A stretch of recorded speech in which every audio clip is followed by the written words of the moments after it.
everyone, welcome to my channel. Today I have a special guest. This is my husband Rick. Hi everyone. He's going to be helping me make the best chicken fajitas ever, and we're going to show you how to do it. Let's get started. So one size obviously does not fit all when it comes to gloves. So with the fajita chicken today, we're going to be cutting up some split breast chickens. Now when we went to the store, these were $1.79 a pound, and the prices keep going up. Now, like I said, these are whole breast, split breast chickens. For it already processed, without the skin and without the bone, it was over $5 a pound.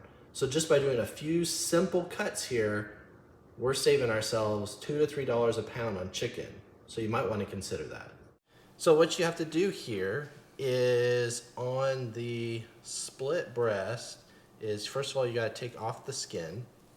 So we want to take off all the outer skin here, and it comes off really easy. Make sure you sharpen your knife before you start on this.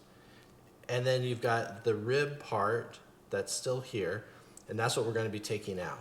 So it's really easy just to make one simple cut here, and you'll feel the back of the rib, and then you flip it over and you'll find where that comes out on the other side. And you've got just this piece right here that's left. Now there is one little bone in here that you have to go around. That's right here, but it's real easy just to follow it. Now, so off of this piece right here, you just want to go ahead and clean it up. There is a chicken tender piece underneath here that does have a little bit of a tendon in it, which can be cut out. But then we've got the whole breast here that we can cut. Usually we butterfly them so that they marinate and cook easier on the grill. So here we've got what was $5.19 a pound when we went ahead and bought it. But instead it was $1.79 just by doing those 3 easy cuts.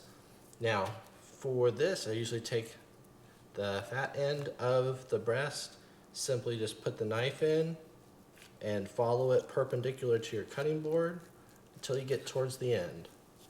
You've got 2 wonderful pieces for the grill. It won't fall through the grill, that you can go ahead and marinate up and you're good to go. Okay, I'm going to show you the best marinade for fajita chicken. It's very easy. All you need is to juice 6 limes.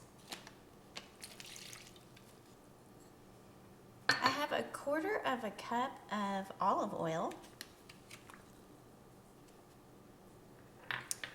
And then I have a 1/2 tablespoon of smoked paprika, a 1/2 tablespoon of garlic powder, and a 1/2 tablespoon of onion powder. I also added about a 1/2 teaspoon of salt. Now if you want to kick it up a little bit, you can add cayenne pepper to it. You can add lots of different other spices. We like chipotle, which is a smoked jalapeno flavor in it. That's really good in there. And I'm just going to mix it just a little bit before we put the chicken in there. And it's real simple. Just add in your chicken, let it marinate for a good, what would you say, 3 or 4 hours? I would say 3 to 4 hours. The longer it marinates, the better it tastes, the more flavorful it is. It doesn't take long when you've butterflied the chicken and it's this thin. So you only want to cook it a couple of minutes on each side. The fajita chicken just came off the grill and it looks delicious. Thank you so much for watching. Be sure to subscribe. We hope you enjoy this very easy chicken fajita recipe. Have a great week. Enjoy. Hello. Hello. Booyah.